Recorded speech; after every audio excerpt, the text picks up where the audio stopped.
The sun had just started spilling through the foggy windows of a small-town diner, tucked along a quiet street. The smell of fresh coffee filled the air, mixed with the faint hum of a jukebox playing an old tune. It was just another slow morning, until the door opened and a man in a worn jacket and baseball cap stepped inside. No one looked twice at him. To the staff, he was just another early customer, maybe someone passing through, maybe someone down on his luck. But what they didn't know was that this quiet man was Adam Schiff, the actual owner of the diner. For months, Adam had received mixed feedback about how customers were being treated when he wasn't around. Some said the service had become careless. Others mentioned a certain attitude behind the counter. Instead of sending warnings or conducting formal reviews, Adam decided to do something different, something personal. That morning, he walked in undercover. No expensive suit, no briefcase, no sign of authority. Just an ordinary man ordering breakfast like everyone else. He took a seat at the far end of the counter, glancing briefly at the chalkboard menu. When the waitress finally approached, she didn't smile. Her voice was flat, tired, maybe even irritated. "What'll it be?" she asked. Adam smiled gently. "Just toast and black coffee, please." She jotted it down without eye contact and walked away. Adam didn't mind. He wasn't here to be served. He was here to see. The clatter of plates, the chatter of two regulars by the window, and the hiss of the coffee machine filled the air. Everything looked normal on the surface. But then, from behind the counter, a whisper broke through the noise. One of the cooks snickered softly, his voice low but sharp. Another broke old guy ordering the cheapest thing on the menu. Adam froze. The words hit harder than he expected, not because they were aimed at him, but because they confirmed everything he feared was happening in his own place. He lowered his cup slowly, his calm expression unchanged. But behind that calm, something shifted, because what he heard next would stop him cold.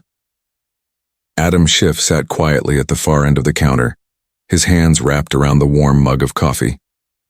From the outside, he looked like a man simply enjoying a quiet breakfast. But inside, his mind was watching, recording, remembering. Behind the counter, the two employees, a short-order cook and a waitress named Kelly, continued whispering. Their tone carried that sharp, judgmental edge that comes from people who think no one important is listening. Kelly leaned closer to the cook and muttered, "He looks like he hasn't had a good meal in days. Probably one of those guys who'll leave pocket change as a tip."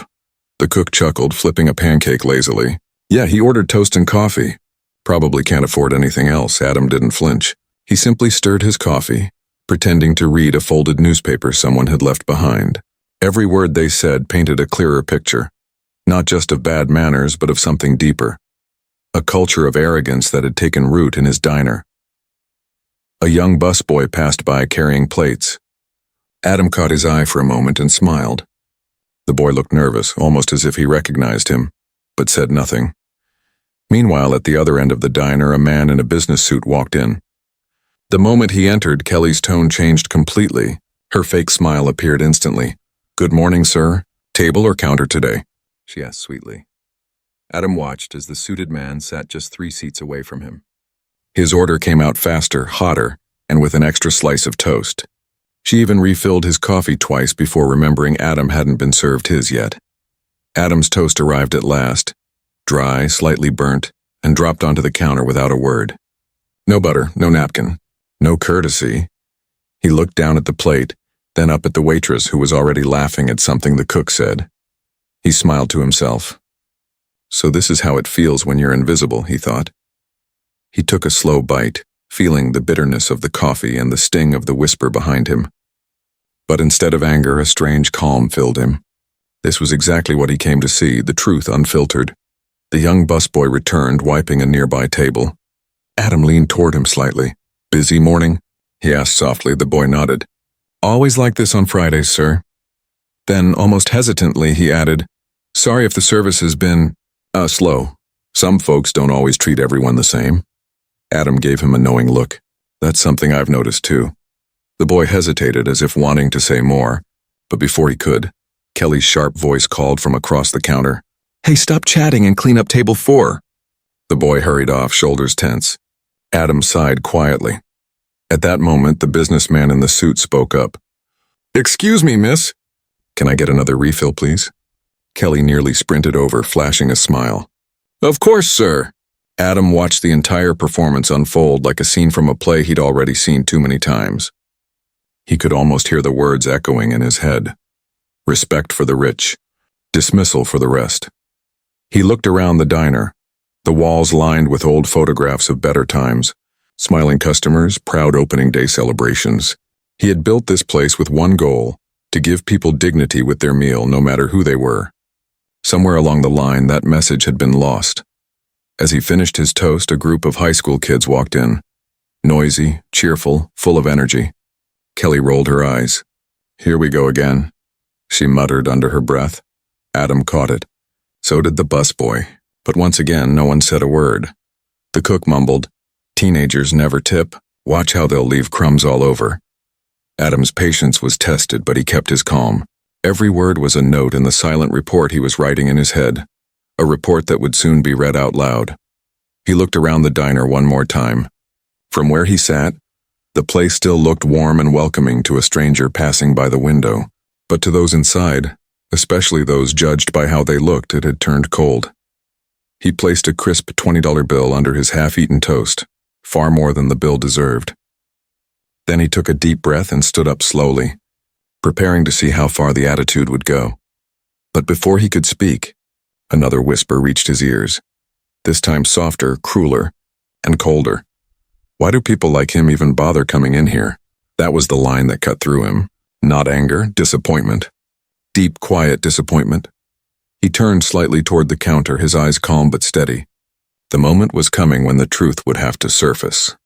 Have you ever seen someone judged or treated unfairly just because of how they looked? Tell us what happened, and comment below where you're watching from, your city and country.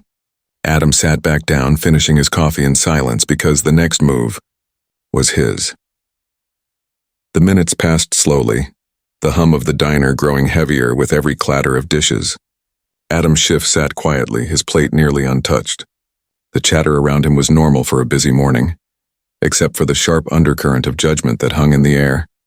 The waitress, Kelly, kept glancing at him occasionally, a faint smirk tugging at the corner of her mouth. She didn't know who he was and didn't care, really. To her, he was just another unimportant customer, someone she could rush, ignore, and joke about when she turned her back. The cook leaned out from the kitchen window and called out, "You gonna serve him or what?" Kelly shrugged. "He's fine. He's not going anywhere." Adam looked up slowly, his expression unreadable. In that quiet moment, the difference between kindness and cruelty had never felt sharper. He took a sip of coffee, now gone lukewarm, and said softly, "Excuse me, miss. May I have some butter, please?" Kelly didn't even turn around. "You didn't ask for it before." "I'm asking now," Adam said gently. Her reply came with an edge. "You'll have to wait till I'm done with my regulars." The words "my regulars" hit hard. He turned slightly and saw who she meant. The man in the suit and the group of high schoolers laughing at a nearby booth. She was smiling at them, refilling drinks, wiping tables. Everything she hadn't done for him. Adam sat back, his hands folded on the counter. He had spent decades in public service facing journalists, lawyers, and politicians, but this quiet kind of disrespect stung in a different way. When Kelly finally returned, she slid a small dish of butter onto his counter so quickly it nearly spilled. "There you go," she muttered. Adam looked up. "Thank you," he said sincerely. She blinked, caught off guard by his calm tone, but said nothing. She turned away, muttering something under her breath to the cook, and they both laughed. From a nearby table, an older woman noticed the exchange. She whispered to her friend, "Poor man. He's being treated terribly." The friend nodded. "These kids don't know who they're talking to." Adam pretended not to hear. He didn't want pity and he wanted honesty. He needed to see if anyone else would step up or if the silence would continue.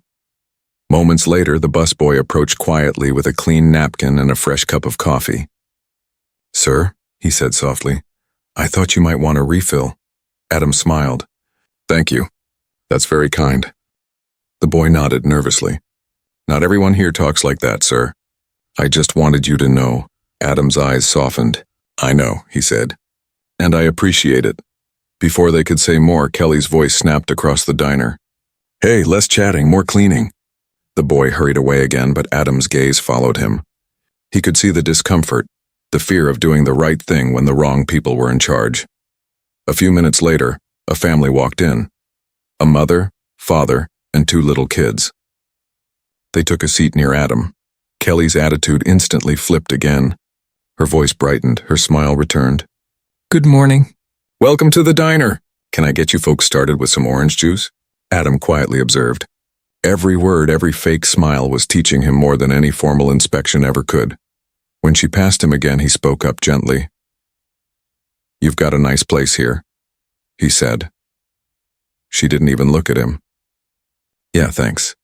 He nodded slowly, then looked around and at the smiling family, the quiet busboy, the gossiping cook. The whole diner had become a mirror reflecting back how people treated one another when they thought no one important was watching. And that's when something changed in Adam's expression. The kindness was still there, but now it was mixed with resolve. He finished his toast, folded the napkin neatly, and placed it beside his plate. Then he stood, his calm presence suddenly commanding the space without a single raised word. The cook noticed him and asked carelessly, "You done, old-timer?" Adam smiled faintly. "Yes, I think I've seen everything I needed to." Kelly frowned, confused. "What's that supposed to mean?" Adam didn't answer. He reached into his pocket, placed another bill beside his plate, double the cost of his meal, and said softly, "You'll understand soon enough."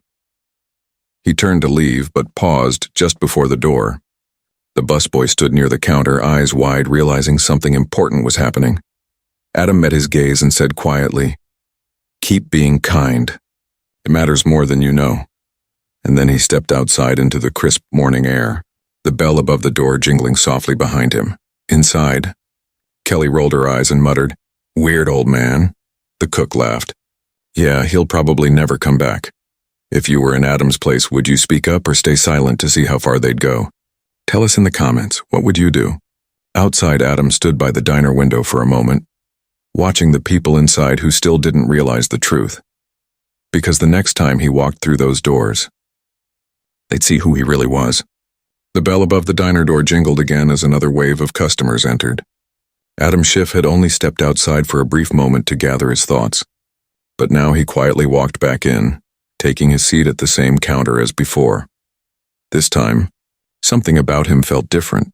His presence, calm yet commanding, seemed to draw quiet glances from a few customers who hadn't noticed him earlier. The waitress, Kelly, sighed audibly when she saw him return.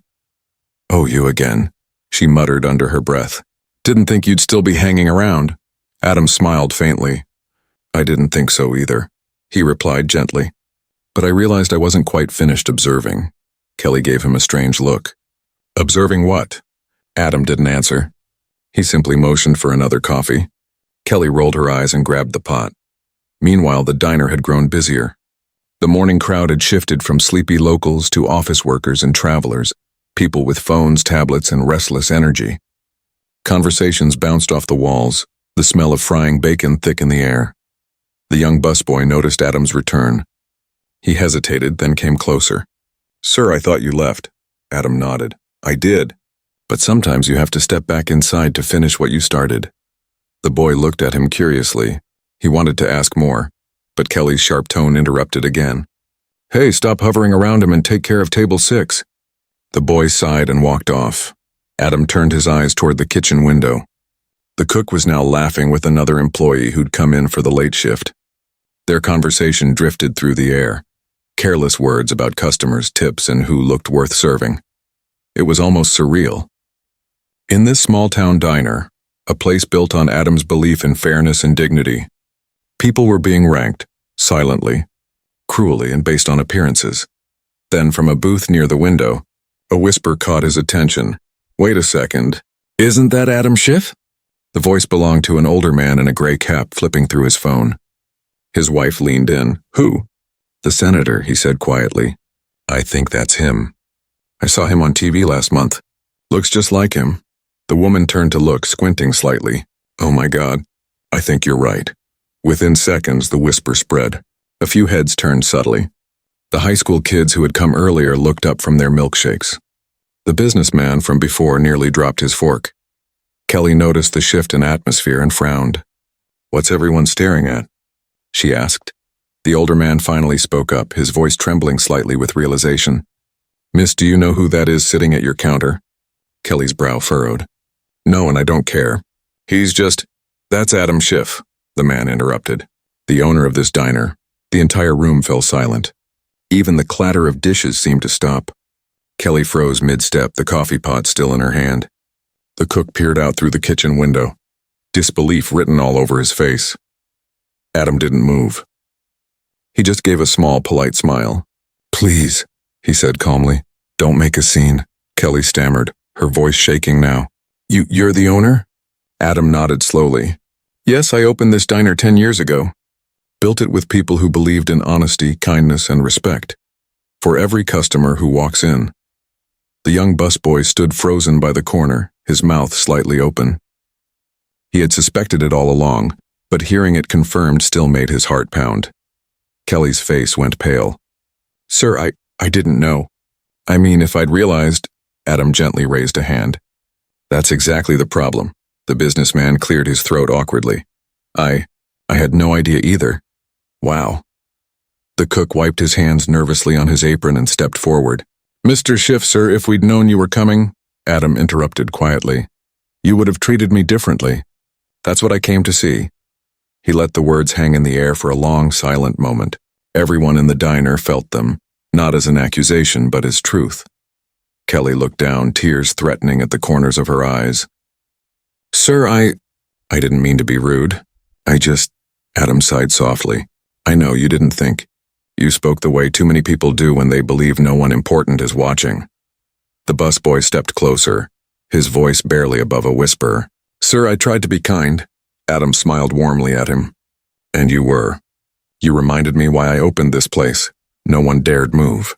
The tension that once filled the diner had transformed into quiet shame. Adam looked around. At the faces, the walls, the photos of smiling customers. His expression softened. Everyone makes mistakes, he said finally. What matters is whether we learn from them. The bell above the door rang again as a new couple entered, unaware of what they had just walked into. They stopped, sensing something unusual about the stillness in the room. Adam turned back toward Kelly and the cook. I'll be back tomorrow morning. We'll have a proper conversation then, about what kind of diner this is supposed to be. He placed a few bills on the counter, this time paying exactly what the meal cost. As he stepped toward the door, the crowd silently parted. The busboy called out softly. Mr. Schiff? Adam turned. Thank you, the boy said simply. Adam gave him a small nod. No, son. Thank you for reminding me that respect still exists. He left the diner quietly, the bell above the door jingling one last time. Inside, no one spoke. The whispers that had once filled the room with mockery had vanished, replaced by a silence heavy with realization. Because now, they all knew exactly who had been watching them all along. Morning came early the next day. The sun broke over the rooftops, casting warm light on the small diner's neon sign as it flickered to life again. Schiff's Corner Cafe. Inside, the smell of coffee and fresh bread filled the air, but the mood was far from normal. Kelly and the cook were already at work, quieter than usual. Every sound, the scrape of a chair, the ding of the order bell, seemed louder in the silence that lingered after yesterday's shock. The busboy worked nervously near the counter, glancing at the clock every few minutes. Everyone knew Adam Schiff would return that morning, and this time he wouldn't be the quiet man in the jacket. When the bell above the door finally jingled, all heads turned. Adam walked in, wearing a neat blue shirt and a soft expression. He looked exactly the same way, calm, composed, unassuming, but this time everyone knew who he was. The silence was instant. Even the radio seemed to fade. Good morning, Adam said simply. Kelly swallowed hard. Good morning, sir. Adam took his usual seat at the counter. Coffee, please, he said. Kelly nodded quickly. Right away. Her hands trembled slightly as she poured. The cook peeked out from the kitchen window, wiping his hands nervously on his apron. Mr. Schiff, sir, about yesterday. Adam raised a hand gently. Let's talk about that, shall we? He looked around the diner, The same tables, the same faces. But this time his gaze carried weight. Everyone listened. Yesterday, Adam began, I came here not as the owner or the senator, but as an ordinary customer. I wanted to see how people are treated when no one is watching. Kelly looked down at the counter. The busboy stood frozen, eyes wide. What I saw, Adam continued, wasn't a mistake. It was a habit. A habit of judging people by what they wear, what they order, how much you think they can pay. And that's not the diner I built. His tone wasn't angry.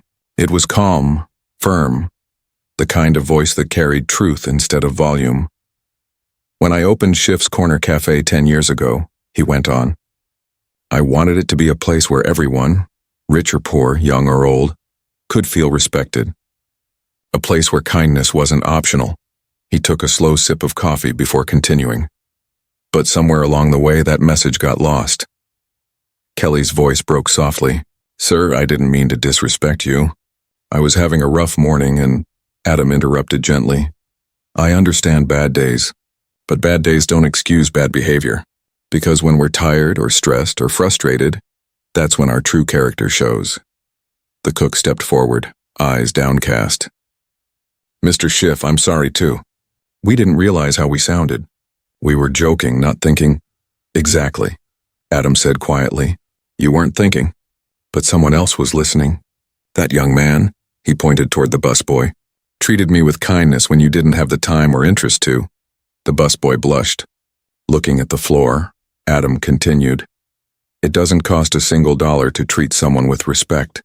It's the cheapest thing in the world, Nung, and somehow the most valuable. The words hung in the air. The entire diner had gone silent, even the customers who'd walked in after him. Everyone could feel the weight of what he was saying. Kelly's eyes filled with tears. Sir, I don't expect forgiveness, but please know I'll do better. We all will. Adam nodded slowly. That's what I want to hear. I'm not here to fire anyone today. I'm here to remind you what this place stands for. He stood, setting his cup down gently. Starting tonight, you'll both help serve meals at the community shelter downtown. Meet the people you joked about. Talk to them. You might realize they're not so different from you. The cook looked surprised. You're not firing us? Adam shook his head. No, you'll learn more from humility than punishment. Kelly wiped her eyes. Thank you, sir. I'll be there. Adam gave a faint smile. Good. Because if this diner is going to survive, it needs more heart and less judgment. A soft murmur of agreement rippled through the customers. Even the businessman from the day before, seated quietly in the corner, gave a small nod. Adam turned toward the busboy. And as for you, young man, I want you at the counter from now on. You've earned it. The boy's eyes widened. You mean, as a server? Adam smiled. Yes, someone who treats people right should be the first face customers see when they walk in. The busboy stood a little taller, pride shining through his nervousness. Adam adjusted his sleeves and glanced one last time around the diner. The warmth had returned, not from the coffee or the sunlight, but from the understanding that had filled the room. Before leaving, he paused by the door and said, Remember something. You never know who's sitting in front of you, or what they're carrying inside, so treat everyone as if they matter. Because they do. He stepped out into the morning light once again, the bell above the door ringing softly. Behind him, the diner felt new, not because of fresh paint or furniture, but because of the lesson that now lived in its walls. Respect isn't something you give to the powerful. It's something you show to everyone. By the next morning, the story had already begun to spread. Word of Adam Schiff's undercover visit had rippled through the small town like wildfire. Local news outlets picked it up, and within hours, people were talking about the diner lesson, a quiet reminder about humility and respect. When Adam walked into Schiff's Corner Cafe again, something was different. The energy had changed. The chatter was warmer, the greetings more genuine. The same people who had once rolled their eyes at strangers now smiled as customers entered. The bell above the door jingled softly as he stepped in. Kelly, the waitress who had once dismissed him, straightened her apron and came forward with a humble smile. Good morning, Mr. Schiff, she said, her voice calm but sincere. Adam smiled. Good morning, Kelly. How are things today? Better, she replied. We've been talking a lot about what you said yesterday. I think it opened our eyes. The cook emerged from the kitchen, wiping his hands nervously. Mr. Schiff, I went to that community shelter last night, like you said. I served food with Kelly. There was this old man who came in with his granddaughter. They thanked us just for smiling at them. Adam's expression softened. And how did that feel? The cook paused, his voice lowering. It felt right. Like we'd forgotten something we should have known all along. Adam nodded. That's what kindness does. It reminds us who we are. Customers sitting nearby overheard the conversation and nodded approvingly. One woman spoke up. You did the right thing, sir. Too many people forget that everyone deserves respect. The busboy, now wearing a new uniform shirt, came forward with a tray of fresh coffee. He smiled proudly as he poured Adam's cup. Morning, sir. It's an honor to serve you, he said. Adam smiled warmly. You've got the right spirit, son. Keep it up. Kelly stood beside him, looking almost emotional. Sir, I don't know if an apology means much now, but I truly am sorry. I let my attitude get the best of me. Adam nodded. Apology accepted, Kelly, but don't just be sorry and be different. That's how change starts. She smiled faintly, tears glimmering in her eyes. I will be. At the far end of the diner, two customers who had witnessed yesterday's events began recording quietly on their phones. They weren't trying to embarrass anyone. They wanted to capture something rare, a genuine moment of accountability. One of them whispered, People need to see this. It's not every day you watch someone fix a place with compassion instead of anger. Adam overheard but said nothing. He wasn't doing this for cameras or headlines. He was doing it because leadership to him had always meant teaching through example. He took a sip of coffee and leaned back slightly, observing how the energy in the diner had transformed. The walls, once heavy with tension, now buzzed with small laughter and light conversation. The regulars greeted newcomers like friends. The busboy moved gracefully from table to table, his confidence growing with every smile he received. Adam felt proud, not because of authority, but because the culture of respect he had dreamed of was beginning to bloom again. Kelly returned to refill his coffee. You know, sir, she said softly, I thought you'd come back angry yesterday. I thought you'd fire me on the spot. Adam chuckled. I thought about it, he said honestly. But then I remembered, the point isn't to punish, it's to help people grow. Anger doesn't change hearts. Understanding does. She nodded, her eyes glassy. You gave me a second chance. I won't waste it. Adam looked up at her kindly. That's all I ask. The cook approached with a small notepad. Mr. Schiff, I've been rewriting our staff manual, he said shyly. I added a rule, the first one on top. It says every customer matters, period. Adam smiled. Now that's a policy worth keeping. For a few quiet moments, everything felt right again. The diner buzzed with normal life, but under the surface, there was new meaning in every gesture, every word. Then, as Adam stood to leave, he turned toward the camera phone that one customer was still holding. He gave a small, knowing smile and said, To anyone watching this, remember, respect isn't about who's powerful. It's about who you choose to be when no one's watching. He turned toward the staff. I hope this place becomes a reminder of that. As he walked toward the door, Kelly called out softly, Sir, can I ask one thing? Adam paused. Of course. She hesitated, then asked the question that hung heavy in the air. Do you really forgive us? Adam smiled gently. Kelly, forgiveness isn't something I say, it's something I show. I'm here today, aren't I? The diner fell silent again, not with fear this time, but with gratitude. As Adam reached for the door, he turned one last time, his eyes kind but firm. Let's make this place a symbol of what respect looks like every single day. And with that, he stepped outside into the sunlight. If you were in Adam's position, would you forgive them for how they treated you? Or would you fire them to make an example? Type forgive or fire in the comments below. The bell jingled behind him as the door closed. Inside, the employee stood quietly for a long moment, before getting back to work with hearts a little heavier, but spirits much lighter. Outside, Adam paused, watching the reflection of the diner window. This time, he didn't see arrogance or shame. He saw humility and hope. Because sometimes, the greatest change begins not with punishment, but with mercy. By the end of the week, what had started as a quiet diner story had spread far beyond that small town. Someone's short video, just a few seconds of Adam Schiff's calm voice saying, "Respect isn't about who's powerful. It's about who you are when no one's watching," had gone viral. Within hours, it had been shared across social media platforms, news blogs, and even morning talk shows. Millions watched the clip, leaving comments like, "We need more leaders like this," and "This restored my faith in humanity." But while the world was reacting online, the real change was happening inside Schiff's Corner Cafe. Kelly came in earlier every morning now, greeting each customer with a genuine smile. The cook had started adding a little note at the bottom of every order slip. "Thank you for coming." The busboy, now working as a full-time server, treated everyone like family. The diner that once ran on habit and hurry now ran on heart. One morning, Adam walked in quietly again, no cameras, no entourage, just him. Kelly spotted him immediately, smiling as she wiped down a table. "Your usual, Mr. Schiff?" she asked warmly. He nodded. "Yes, please." She poured his coffee and brought over a perfectly buttered plate of toast. Crisp, golden, the way it was meant to be. Adam looked around as he ate, watching families talk, friends laugh, and strangers exchange kind words. The same walls that once echoed with careless whispers now held something different: gratitude. The busboy approached, holding a newspaper folded to a headline that read, "Undercover owner teaches town a lesson in respect." He smiled proudly. "They wrote about you again, sir." Adam chuckled. "They shouldn't be writing about me.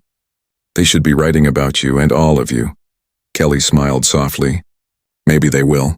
"You changed us, sir." Adam shook his head gently. "No, Kelly, you changed yourselves. I just held up a mirror." He finished his meal, placed a generous tip on the table, and stood to leave. Before walking out, he looked around one last time, at the diner he had built, lost, and finally regained. A light breeze swept through the open door as he turned back and said, "Remember this, kindness doesn't need an audience.